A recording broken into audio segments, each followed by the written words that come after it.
High বন্ধুরা, WBM study গ্রুপের পক্ষ থেকে সকলকে জানাই আন্তরিক শুভেচ্ছা ও ভালোবাসা। আমরা শুরু করছি আমাদের গ্রুপ স্টাডি পর্ব। আজকে যে বিষয় নিয়ে ডিসকাস করবো এটা সংবিধান, ঠিক আছে। রাষ্ট্রবিজ্ঞানের একটা চ্যাপ্টার সংবিধানের বৈশিষ্ট্য এবং সংবিধানের যে বিভিন্ন অংশগুলি আছে সেটা বিভিন্ন দেশ থেকে নেওয়া হয়েছে।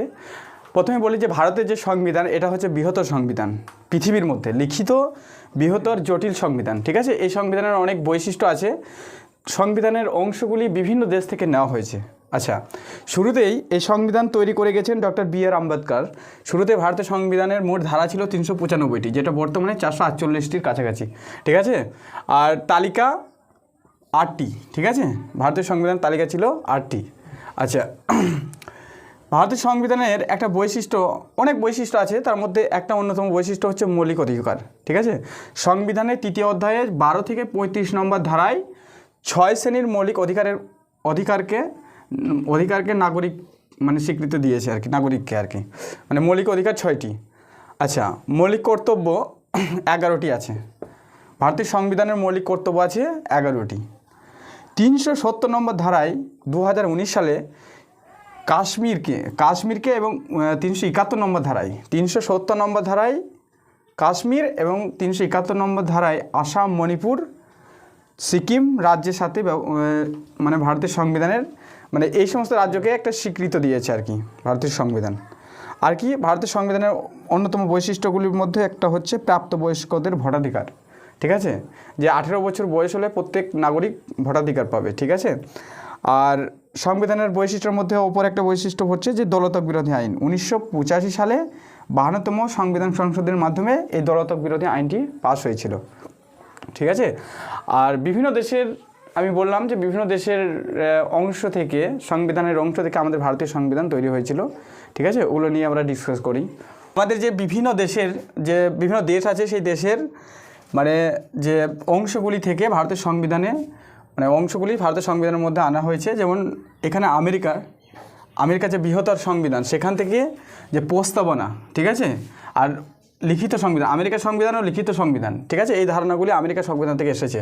তারপরে উপরাষ্ট্রপতির গঠন, ঠিক আছে, উপরাষ্ট্রপতির গঠন। তারপর হচ্ছে মৌলিক অধিকার, যে আমাদের যে বর্তমানে যে 6টি মৌলিক অধিকার আছে, সেটা এই মৌলিক অধিকার, উপরাষ্ট্রপতি গঠন, তারপরে প্রস্তাবনা, লিখিত সংবিধান, এই বিষয়গুলি এসেছে আমেরিকার সংবিধান থেকে, ঠিক আছে। আর ব্রিটেন বা ইংল্যান্ড, ঠিক আছে, ব্রিটেন বা ইংল্যান্ড থেকে কী এসেছে, যেমন মন্ত্রী পরিষদের গঠনের ব্যাপারটা, প্রধানমন্ত্রী গঠন, ঠিক আছে, প্রধানমন্ত্রী গঠন, এটা এসেছে ব্রিটেনের সংবিধান থেকে। আচ্ছা, নাগরিকত্ব আর রাষ্ট্রপতি গঠন, তাহলে উপরাষ্ট্রপতি এসেছে আমেরিকা থেকে আর রাষ্ট্রপতি ব্রিটেন থেকে। আর লোকসভার যে স্পিকার থাকে, সেই স্পিকার এটা ব্রিটেন থেকে, ঠিক আছে। এই জিনিসগুলো মানে এই বিষয়গুলো পড়ে রাখতে হবে, কারণ এগুলি বিভিন্ন কম্পারেটিভ এক্সামে এই যে MCQ আকারে এই বিষয়গুলো আসতে পারে। যে হয়তো উপরাষ্ট্রপতির গঠন বা উপরাষ্ট্রপতি মানে এই যে গঠনটি কোন দেশের সংবিধান থেকে এসেছে, বা রাষ্ট্রপতিটা বা স্পিকার। আচ্ছা, রাশিয়া থেকে কি এসেছে, মৌলিক কর্তব্য। আমাদের ভারতের সংবিধানে যে 11টি মৌলিক কর্তব্য আছে, সেটা রাশিয়া থেকে এসেছে, ঠিক আছে, রাশিয়ার দেশের সংবিধান থেকে। আর পঞ্চবার্ষিকী পরিকল্পনা, এটিও রাশিয়া থেকে। এই পঞ্চবার্ষিকী পরিকল্পনা আমাদের জওহরলাল নেহরুর সময় শুরু হয়েছিল, ঠিক আছে। পঞ্চবার্ষিকী পরিকল্পনা 1951-তে, তাই তো শুরু হয়েছিল। পঞ্চবার্ষিকী পরিকল্পনার মৌলিক কর্তব্য তাহলে রাশিয়া থেকে এসেছে, ঠিক আছে, সোভিয়েত রাশিয়া, বিশ্বের সবথেকে বড় দেশ। আচ্ছা, অস্ট্রেলিয়া একটা ভারতবর্ষের 7তম বৃহত্তম দেশ, তাই তো। আর এই অস্ট্রেলিয়া হচ্ছে 6তম, মানে 6 নম্বরে আছে। এই অস্ট্রেলিয়া থেকে এসে যৌথ তালিকা যে ধারণাটি, সেটা অস্ট্রেলিয়ার সংবিধান থেকে এসেছে। তারপরে প্রস্তাবনা, তারপরে যৌথ তালিকা, কেন্দ্র রাজ্যের সম্পর্ক, কেন্দ্রের সঙ্গে রাজ্যের যে সম্পর্ক আছে, বিভিন্ন যে শাসন ব্যবস্থা, আইন ব্যবস্থা, ঠিক আছে, বিচার ব্যবস্থার ক্ষেত্রে, সেই সম্পর্কের বিষয়বস্তুটা অস্ট্রেলিয়ার সংবিধান থেকে এসেছে। আর জাপান থেকে আমাদের যে সুপ্রিম কোর্ট, আমাদের ভারতের যে সুপ্রিম কোর্ট, হ্যাঁ, সুপ্রিম কোর্টের যাবতীয় যে গঠন প্রণালী, সেটা জাপানের থেকে এসেছে, জাপান, ঠিক আছে। জাপান হচ্ছে পূর্বেরতম দেশ নাকি বিশ্বের, পৃথিবীতে পূর্বতম দেশ হচ্ছে জাপান, ঠিক আছে। তাহলে জাপানকে ভূমিকম্পেরও দেশ বলা হয়। তাহলে এই জাপান থেকে এসেছে সুপ্রিম কোর্টের গঠন, ঠিক আছে। আচ্ছা, হাই কোর্টটা আমাদের ভারতের থেকে এসেছে ওই ধারণাটি। আচ্ছা, আর এই দক্ষিণ আফ্রিকা থেকে কী এসেছে? সংবিধান সংশোধনী পদ্ধতি। ঠিক আছে, সংবিধান সংশোধন পদ্ধতি। তাহলে দক্ষিণ আফ্রিকা থেকে এসেছে সংবিধান সংশোধন পদ্ধতি। আমাদের ভারতের সংবিধানে 3 ধরনের মানে বিভিন্ন ধারা আছে সংবিধান সংশোধন পদ্ধতির ব্যাপারে ব্যাখ্যা আছে। ঠিক আছে, আমরা ওগুলো নিয়ে ডিসকাস করব।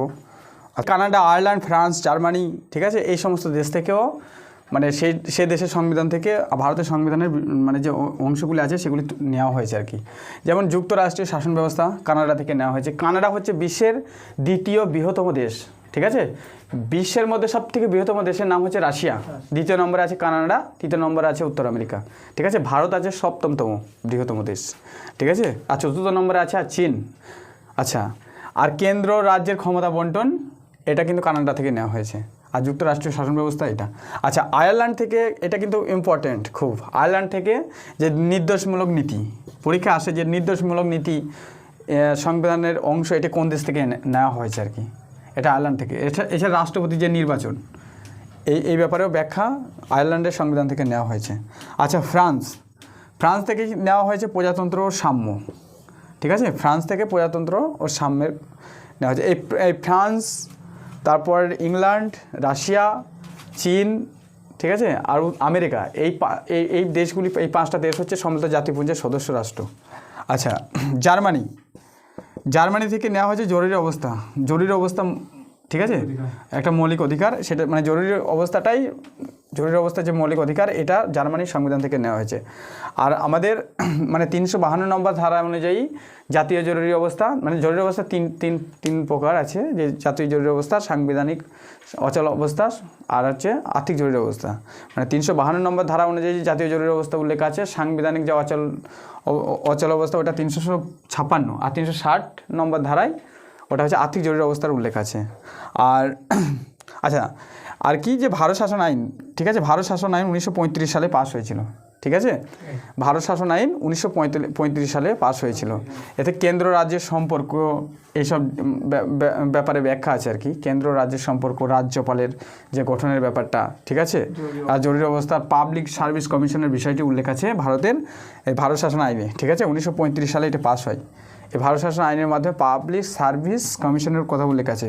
তো সব মিলিয়ে বলা যেতে পারে যে ভারতীয় সংবিধান হচ্ছে আধা যুক্তরাষ্ট্রীয় সংবিধান, অর্থাৎ যুক্তরাষ্ট্রের বিভিন্ন অংশ থেকে যেহেতু আমাদের ভারতীয় সংবিধান উল্লেখ করা হয়েছে, মানে অংশগুলি নেওয়া হয়েছে, তাই ভারতকে আধা যুক্তরাষ্ট্রীয় সংবিধান বলা যেতে পারে। ঠিক আছে, আচ্ছা, তাহলে আমরা সংবিধান থেকে যে বিষয় নিয়ে ডিসকাস করলাম, এগুলি বিভিন্ন কম্পিটিটিভ এক্সামে আসে। বিশেষ করে মানে এমসিকিউ আকারে আমরা যেহেতু পুলিশ বা ডিফেন্সের এক্সামগুলোর জন্য প্রিপারেশন নিচ্ছি, কাজেই আমরা ডিটেলস ব্যাখ্যা দিচ্ছি না। যেগুলি বিভিন্ন প্রিভিয়াস ইয়ারে যে প্রশ্নগুলো এসেছে কেটে সেগুলো নিয়েই আমরা এইগুলো উল্লেখ করলাম, যে কোন দেশের মানে অংশ থেকে ভারতের সংবিধানের মধ্যে ভরা হয়েছে, কোন দেশের সংবিধানের অংশ থেকে, সেইগুলোই।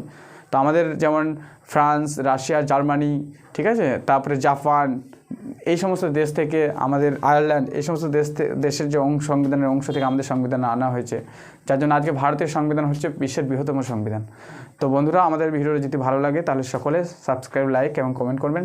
সকলকে আমাদের ভিডিওটি দেখার জন্য অসংখ্য ধন্যবাদ।